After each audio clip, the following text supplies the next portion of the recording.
Bismillahirrahmanirrahim. Assalamualaikum warahmatullahi wabarakatuh. Alhamdulillahirrahmanirrahim. Teman-teman sekalian, alhamdulillah siang ini kita bisa bertemu ya dengan Kiai Syuhada Bahri melanjutkan diskusi kajian fikih dakwah kita kemarin.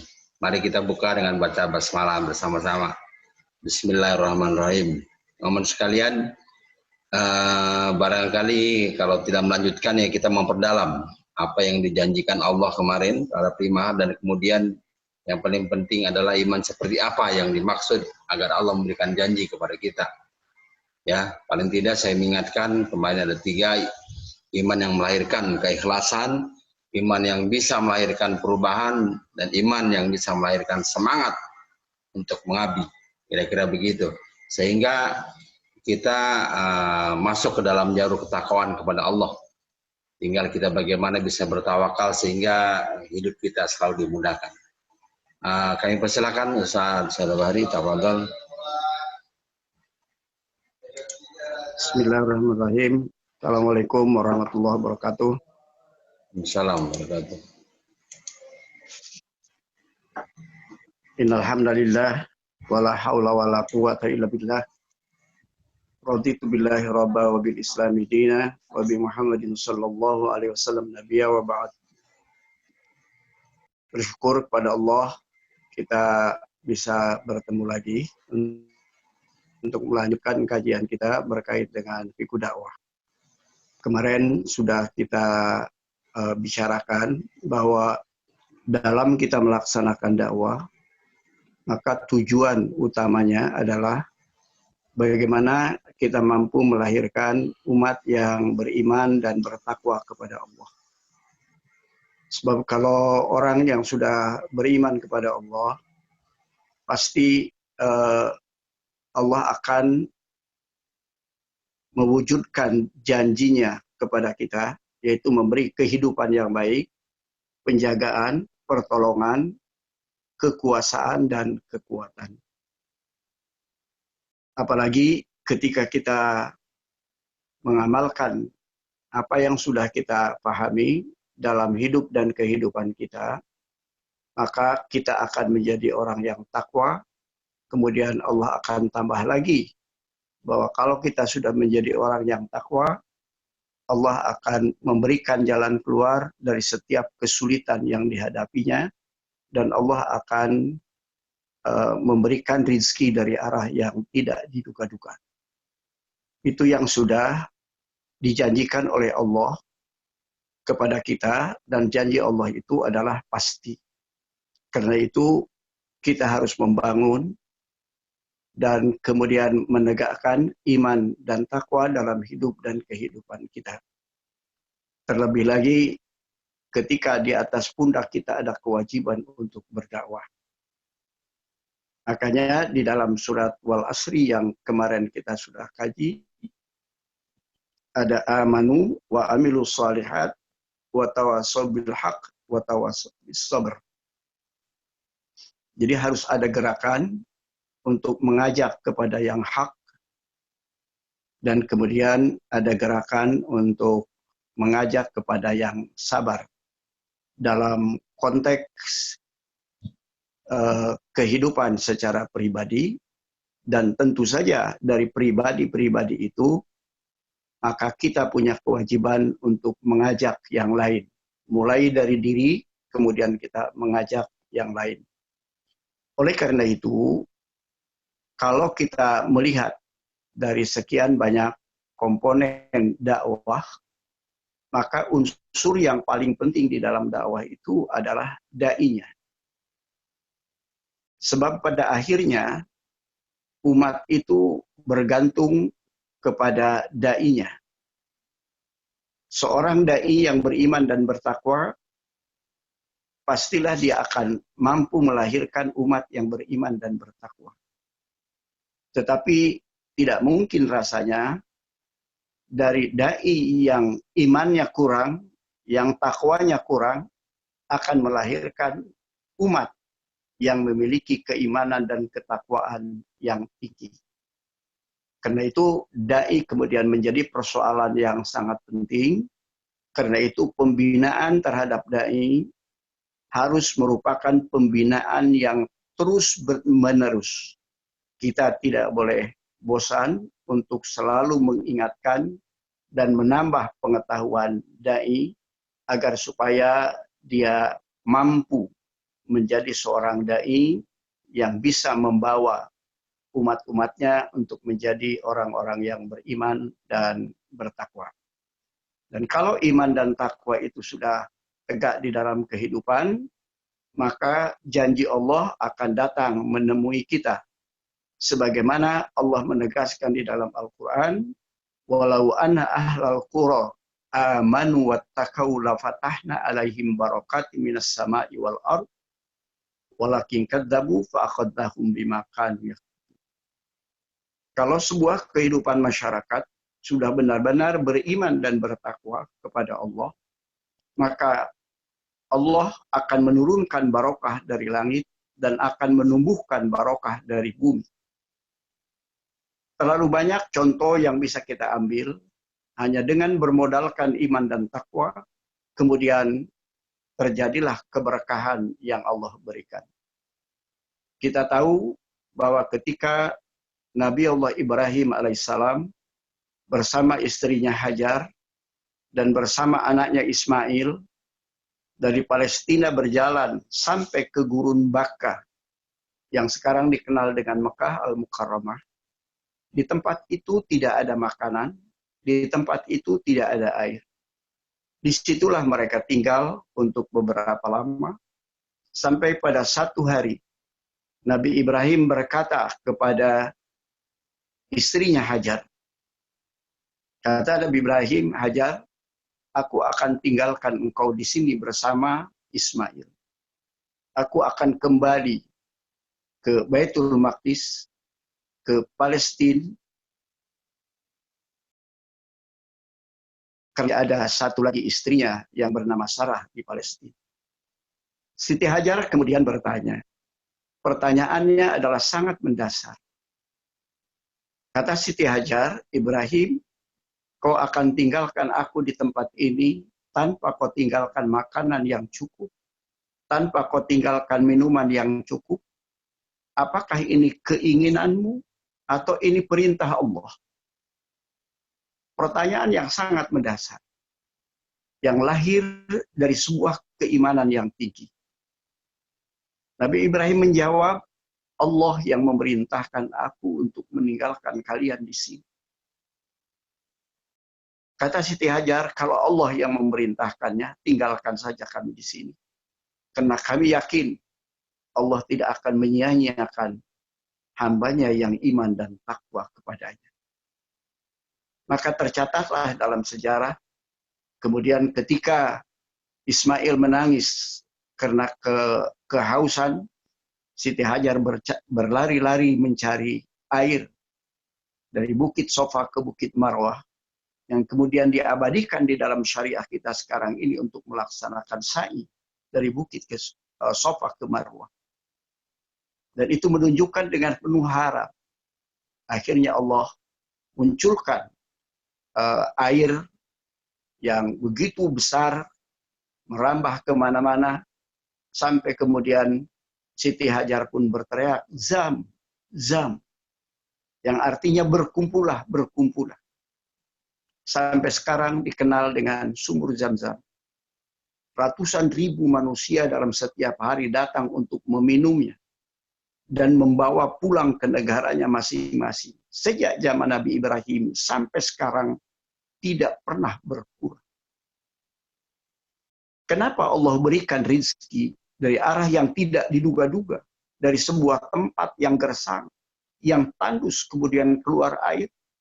Karena ada iman dan takwa yang tertanam secara dalam di dalam hati Ibrahim dan di dalam hati Siti Hajar. Dan terlalu banyak contoh-contoh yang lain yang bisa kita angkat sebagai contoh dan bukti bahwa dengan keimanan dan ketakwaan kemudian Allah benar-benar memberikan barokah. Di Jawa Tengah ada Kabupaten Boyolali. Kemudian di Kabupaten Boyolali ada satu desa. Dia berada di atas bukit, dan di tempat itu dikenal daerah yang sangat sulit air. Saya pernah datang ke tempat itu, sampai salat pun pada waktu itu kita tayamum karena tidak ada air di tempat itu. Upaya untuk mencari air sudah dilakukan, tetapi tidak ditemukan. Sampai pada satu saat, seorang tokoh Islam mengajak seluruh masyarakat untuk memperbanyak istighfar, untuk memperbanyak dzikir, membaca Al-Quran. Dan itu dilakukan oleh semua umat yang ada di desa itu. Tidak lama setelah itu, mereka kembali mencari air. Mereka datangi sebuah bukit yang sudah berulang kali di tempat itu dicari air, tidak ditemukan. Kemudian tokoh Islam itu mengatakan, coba batu yang ini kita gali. Dan kemudian masyarakat pun menggali batu itu. Dan ketika batu itu terangkat, keluar mata air yang sangat besar. Dan kemudian sanggup mengairi untuk 2 kelurahan. Dan saya pun sudah datang kembali ke itu setelah di desa itu kemudian banyak air. Tidak seperti ketika kunjungan saya yang pertama di tempat itu tidak ada air. Apa yang menyebabkan kemudian Allah memberikan barokah dari bumi berupa air itu? Karena ada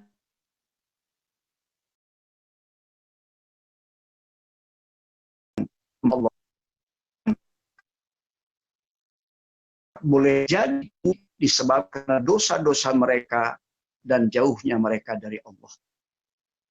Karena itu kalau sekarang ini kita juga berhadapan dengan virus corona yang melanda dunia dan tidak terkecuali melanda di negara kita, agar supaya benar-benar dia cepat hilang dari kehidupan kita, maka yang harus kita lakukan adalah kita harus memperbanyak istighfar, memperbanyak bertaubat, meminta ampun kepada Allah, dan kita mulai harus sudah melaksanakan perintah-perintah Allah.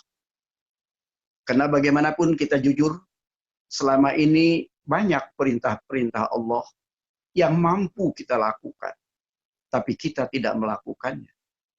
Sebaliknya, banyak larangan-larangan Allah yang mampu kita tinggalkan, tetapi kita belum mau meninggalkan. Maka kemudian Allah mendatangkan virus ini untuk mengingatkan kita agar kita kembali. Insya Allah, kalau kita sudah membangun keimanan dan ketakwaan, maka kemudian virus ini akan segera berakhir. Itulah yang kemudian harus menjadi tugas pertama dan tugas utama dalam kehidupan sekarang ini bagi para dai. Tidak boleh ada dai yang kemudian berhenti, tidak berbuat apa-apa. Atau dia kemudian termasuk orang yang paling pertama takut dengan adanya virus corona ini. Bukan berarti kita tidak boleh berupaya, tetapi upaya yang kita lakukan harus memiliki keseimbangan. Ada pendekatan medis dan harus ada pendekatan spiritual. Insya Allah, kalau dai-dainya sudah tangguh seperti itu, akan terus membina umat dalam keadaan apapun, agar supaya umat menjadi orang yang beriman dan bertakwa, dan kemudian ujian ini akan segera ditarik oleh Allah. Karena itu, pembinaan dai harus merupakan prioritas dalam sebuah gerakan dakwah. Kita boleh memiliki perencanaan, kita boleh memiliki anggaran yang besar, tetapi kalau itu dilakukan oleh dai-dai yang tidak militan, oleh dai-dai yang hanya sebentar numpang hidup lewat profesi dai-nya, bukan dijadikan sebagai upaya mulia di hadapan Allah untuk menegakkan syariatnya, maka program yang bagus, dana yang cukup tidak akan ada artinya. Tetapi manakala dai-dainya tangguh, dai-dainya betul-betul melaksanakan apa yang menjadi kewajibannya tanpa berpikir ini dan itu, maka Allah lah yang akan menolong. Kita ingat apa yang dijanjikan oleh Allah, in tansurullah yansurkum. Jika kalian membela agama Allah, Allah pasti akan menolong kalian. Karena itu bagi seorang dai, tidak boleh kemudian dia lupa bahwa dia menjadi pegawai, petugas yang mulia untuk menyampaikan risalah yang disampaikan oleh Rasulullah kepada kita untuk membina umat menjadi umat yang beriman dan bertakwa. Karena itulah Dr. Muhammad Natsir, Perdana Menteri NKRI pertama di negeri ini, dan pendiri Dewan Dakwah Islamiyah Indonesia, dan menjadi sumber inspirasi dan motivasi bagi berdirinya Parmusi ketika dia sebagai partai, pernah mengatakan bahwa dai itu harus memenuhi 3 syarat. Yang pertama, dai itu harus senantiasa menjaga nawaitu. Yang kedua, dai itu harus paham pukul berapa sekarang. Dan yang ketiga, dai itu harus berbenteng di hati umat. Itulah yang dipesankan oleh beliau sebagai pakar dan praktisi dakwah di negeri ini. Bukan hanya tokoh dalam negeri, tetapi beliau adalah tokoh Islam internasional karena dedikasinya di dalam melaksanakan tugas dakwah. Menjaga nawaitu adalah merupakan syarat pertama yang disampaikan oleh beliau agar supaya benar-benar kita melaksanakan dakwah itu hanya satu, mencari keridhaan Allah.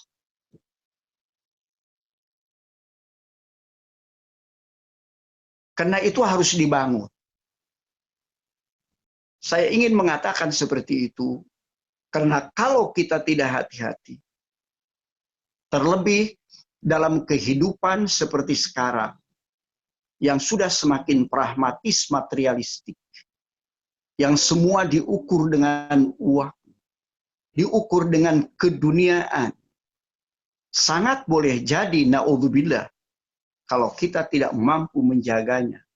Kemudian orientasi dakwah kita juga tidak lagi lillah, tetapi lil fulus, lil kedudukan, dan yang semacam. Seorang dai, dia harus menjaga keikhlasan. Bahwa dia berdakwah hanya untuk mencari keridhaan Allah. Dan tentu, untuk tetap menjaga, selain ada upaya yang kita lakukan, menjaga keikhlasan itu dengan ilmu, dengan amal, kita harus jaga juga dengan doa kita. Kita harus selalu meminta kepada Allah agar Allah menjaga keikhlasan kita. Doa yang senantiasa dibaca oleh Rasulullah, ya muqallibal qulub, sabit qalbi ala dinik.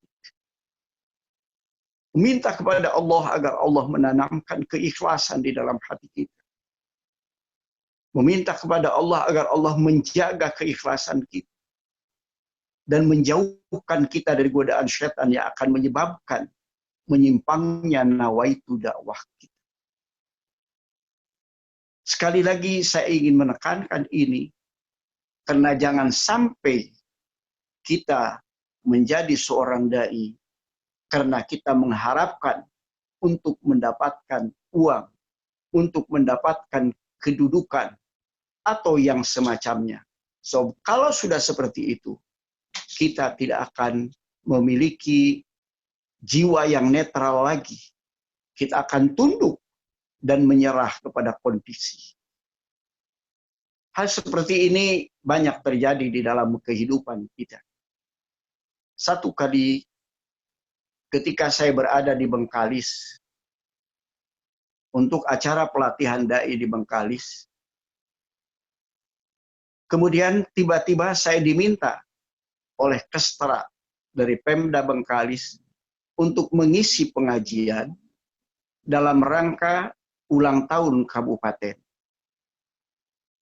Saya pun karena memang ada waktu, kemudian saya penuhi permintaan itu dan kemudian kita berjalan dan saya pun mengisi kajian pada tasyakur kabupaten itu. Ketika kembali selesai pengajian, Pak Kasra bercerita kepada saya. Dia mengatakan, sebenarnya kami sudah ada deal dengan seorang dai di Jakarta. Kita sudah tanda tangan MOU-nya, kita sudah siapkan segala sesuatu persyaratannya. Tetapi seminggu yang lalu, dia mengajukan syarat baru. Syarat barunya itu dia minta dari Pekanbaru ke Bengkalis menggunakan helikopter. Dengan alasan bahwa dia tidak sanggup kalau naik speedboat. Dan helikopternya itu nunggu di Bengkalis, 1 jam kemudian dia balik lagi ke Pekanbaru dan langsung ke Jakarta. Kata Pak Kasra itu, Pak Bupati tidak sanggup. Lantas dia mengatakan, ya kita bersyukurlah ada Ustadz di sini. Saya katakan kalau Bapak nyampaikannya tadi sebelum berangkat, saya juga mengajukan syarat. Tapi karena ini sudah pulang, ya sudahlah. Ini adalah sebuah pelajaran bagi saya, sekaligus juga teguran bagi saya. Jangan sampai kemudian kita memiliki nawaitu yang tidak baik. Inilah tugas pertama dan tugas utama dari seorang dai. Nah, untuk membangun keikhlasan itu, sekali lagi saya ingin mengatakan, kita harus jaga dia dengan ilmu, kita jaga dengan amal, dan kita jaga dengan doa. Karena kita tidak mungkin mampu untuk menjaganya tanpa ada pertolongan dari Allah untuk menjaga keikhlasan kita. Kemudian yang kedua, kata Pak Nasir, dai itu harus tahu pukul berapa. Tentu yang dimaksud oleh beliau bukan kemudian menanyakan jam yang bisa kita lihat di tangan kita. Tetapi Pak Nasir ingin mengatakan bahwa seorang dai itu harus memiliki jiwa yang sensitif terhadap apa yang berkembang dalam hidup dan kehidupan. Tentu dia harus melihatnya dengan menggunakan kacamata agama. Menggunakan kacamata Al-Quran dan hadis tentang situasi yang ada di hadapannya. Karena perjalanan dakwah kadang pasang naik, kadang pasang surut. Kadang-kadang kita mendapatkan kebebasan, kadang-kadang kita berhadapan dengan suasana yang sangat sulit untuk berdakwah. Karena ada pembatasan-pembatasan. Bagi seorang dai, dia harus memahami itu dan kemudian dia harus menjawab.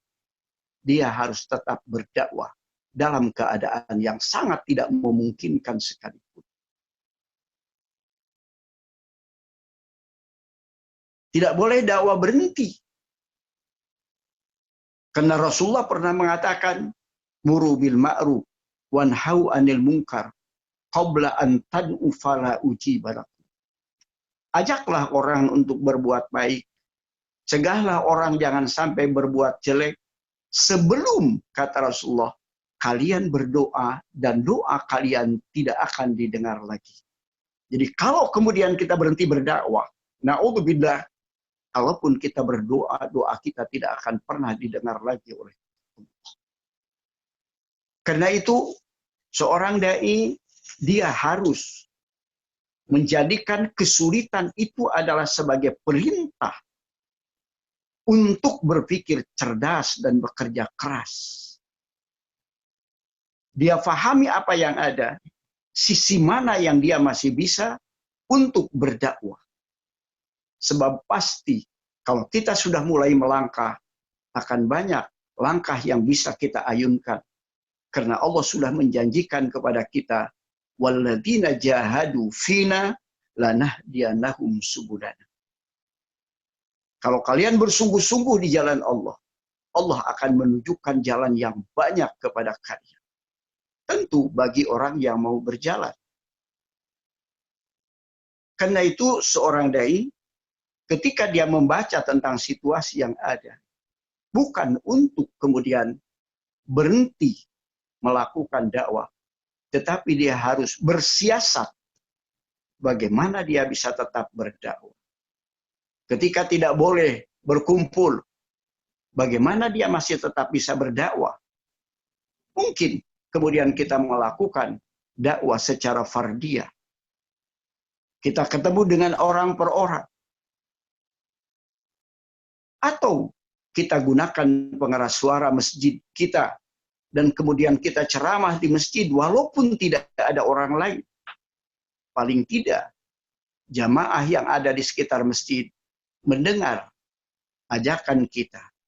Kita ajak mereka untuk berdoa, kita ajak mereka untuk berzikir, kita ajak mereka untuk meminta ampun kepada Allah ketika memang keadaan itu yang sangat menyulitkan bagi kita untuk melakukan dakwah sebagaimana mestinya, tapi kita harus tetap berdakwah. Sehingga dari situ kemudian kita bisa membuat sebuah perencanaan. Dan kalau kita sudah mampu menganalisa kondisi yang ada, kita kumpulkan data-data yang ada, kita bisa mengkalkulasi dan kita bisa memprogramkan apa yang mesti kita lakukan, langkah demi langkah. Karena memang pedoman yang diberikan oleh Allah kepada kita. Kata Allah, la tarkabuna tabaqan an tabaq. Kamu harus berjalan setahap demi setahap. Ini menggambarkan kepada kita bahwa kita harus tetap berbuat walaupun mungkin langkahnya tidak terlalu cepat, tetapi tidak boleh berhenti. Karena pasti setiap kegiatan yang kita lakukan, kita akan melakukannya sesuai dengan tuntunan Allah. Fa'idha faragta fansab. Apabila selesai satu pekerjaan, kerjakan yang lain. Pasti ada konsekuensi berikutnya yang harus kita lakukan. Ketika kita mampu mengajak orang lain untuk salat wajib, maka langkah berikutnya adalah mengajak orang untuk bisa melaksanakan salat sunnah rawatib. Kemudian melangkah lagi, mengajak orang untuk melakukan salat duha, tahajud, dan yang lain. Begitu seorang dai, dia tidak pernah mau berhenti untuk berpikir, dia tidak pernah mau berhenti untuk berbuat dalam keadaan apapun. Semakin sulit keadaan di sekitar kita, semakin wajib bagi seorang dai untuk berbuat. Sebab ketika Rasulullah diperintahkan untuk berdakwah, seorang diri, ketika melangkah seorang diri, karena dalam keadaan yang seperti itu diceritakanlah kepada istrinya. Istrinya menjadi pengikut Siti Khadijah. Dan itu tidak langsung melangkah lagi, terus melakukan pembinaan.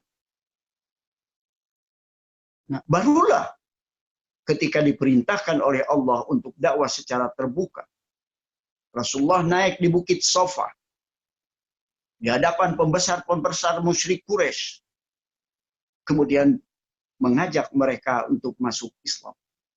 Pada waktu itu ada yang kemudian mengikutinya, ada juga yang menolak. Itu sudah sesuatu yang wajar. Ada yang menerima, ada yang menolak.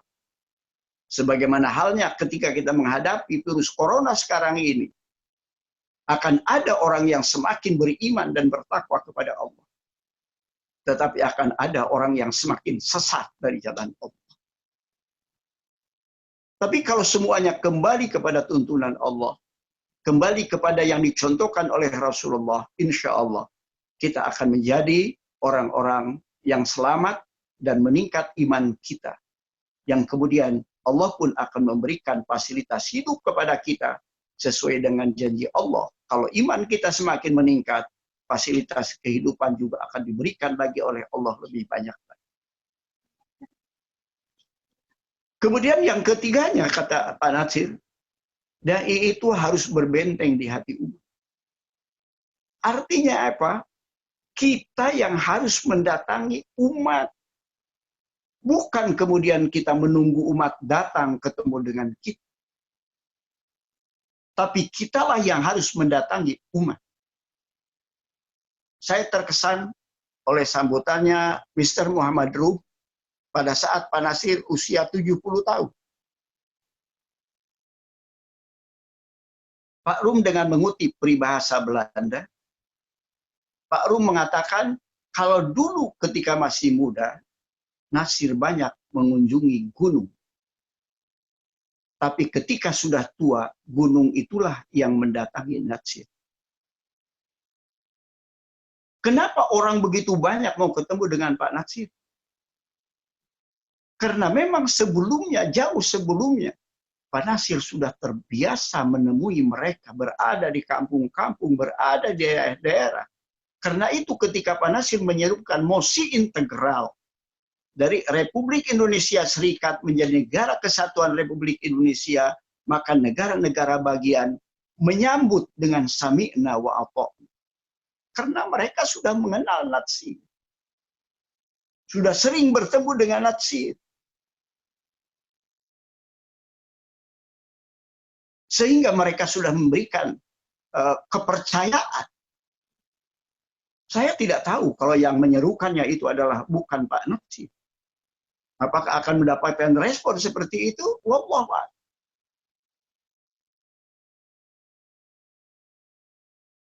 Jadi karena itu, kalau sekarang dai-dai di Parmusi kita sebarkan ke daerah-daerah pelosok, ke perbatasan, ke pedalaman, itu karena kita ingin agar supaya dai itu betul-betul berbenteng di hati umat.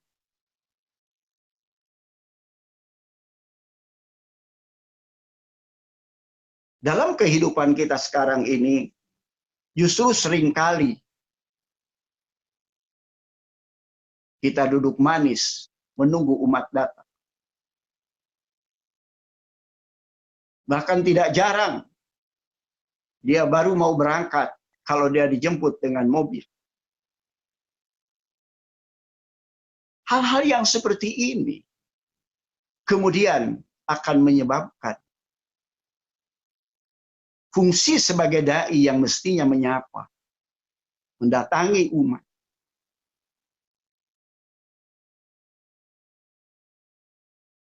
kemudian menjadi hilang. Saya pernah datang di sebuah pulau, di pulau Kepulauan Nias.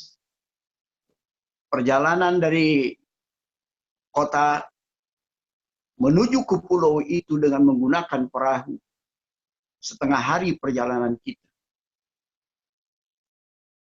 Sampai ke pulau itu, kita disambut oleh mereka, kemudian kita tidur di masjid, makan di tempat itu. Mereka mengatakan, sejak pulau ini ada, semua kami yang ada di sini beragama Islam. Tetapi kata mereka, Bapaklah orang Jakarta pertama yang menginjakkan kaki di pulau itu. Kita bikin kajian-kajian dengan mereka, dan mereka pun antusias untuk mengikutinya. Di tempat itu tidak ada sekolah. Ada seorang guru, dia ya kadang-kadang datang dari pulau yang lain, mengajar untuk anak-anak itu. Kalau tidak ada, mereka tidak belajar. Setelah beberapa hari kita tinggal di tempat itu dan ngaji dengan mereka, kita harus kembali. Mereka berbaris di pinggir laut, melepas kepergian kita. Kita diiringi dengan tetesan air mata mereka. Seolah-olah mereka berkata, kapan lagi kami mendapatkan siraman? Kapan lagi kami mendapatkan pengajian? Karena mereka merasa sejak pulau itu ada, belum pernah dikunjungi oleh orang-orang dari kota yang memberikan ajaran kepada mereka. Itulah seorang dai dikatakan oleh Pak Nasir harus berbenteng di hati umat. Dia harus larut dengan umat. Dia harus hidup bersama umat. Dan bagi saya pribadi terlalu banyak pengalaman-pengalaman di lapangan yang kemudian menjadi pelajaran berharga bagi saya. Pernah di dalam satu tempat kita hanya disuguhi nasi jagung. Ya kita makan sebagaimana mereka makan. Karena kita pernah mendapatkan pengalaman ketika saya menolak, karena saya melihat ada 2 anaknya yang nangis lapar. Mereka menganggap bahwa saya merasa jijik masakan mereka. Padahal persoalannya bukan itu.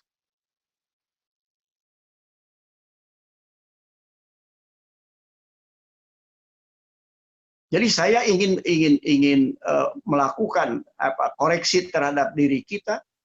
Rasanya kalau kita kembali kepada apa yang dikatakan oleh Pak Natsir itu, bahwa dai itu harus menjaga, nawa itu harus tahu pukul berapa sekarang dan harus berbenteng di hati umat. Saya kadang-kadang bertanya kepada diri saya, berarti saya belum dai.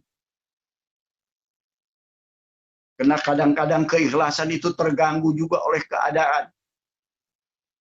Kadang-kadang kita kurang memahami tentang kondisi yang dihadapi. Seperti sekarang ini, orang sangat merindukan nasihat-nasihat. Di dalam menghadapi kesulitan virus yang tidak bisa dilihat oleh mata itu, bagaimana cara menghadapinya. Padahal dengan selalu kita zikir kepada Allah, hati kita akan tenang.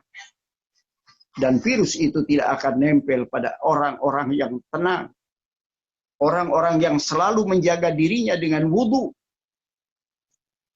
Dan orang-orang yang senantiasa meminta pertolongan kepada Allah. Karena dia setiap pagi dan setiap sore dia membaca Bismillahilladzi la yadurru ma'asmihi syai'un fil ardi wala fis sama.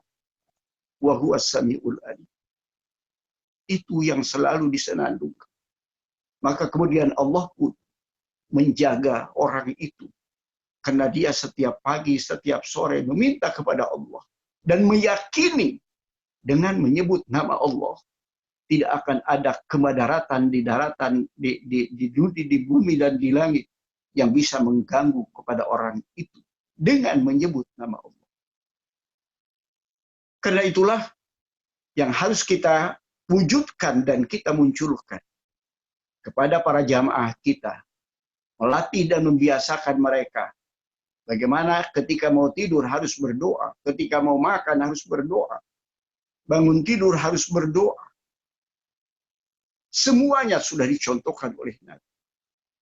Tinggal kita mengamalkan, maka insya Allah yang dijanjikan oleh Allah, innallaha yudafi'u anil mu'min.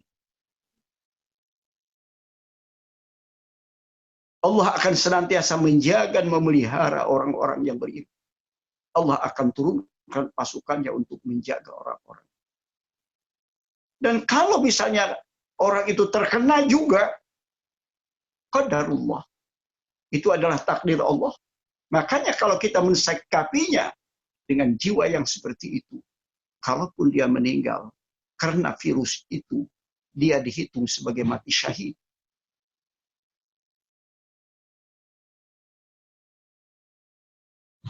Itulah sebabnya saya ingin sekali lagi mengatakan bahwa dai adalah merupakan tonggak utama dari gerakan dakwah, dan dai harus berpegang kepada 3 yang dipesankan oleh Pak Natsir tadi.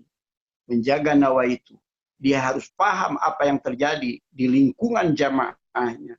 Dan kemudian dia harus berbenteng di hati umat. Kalau ada yang terjadi, dialah harus yang pertama untuk datang menjenguknya.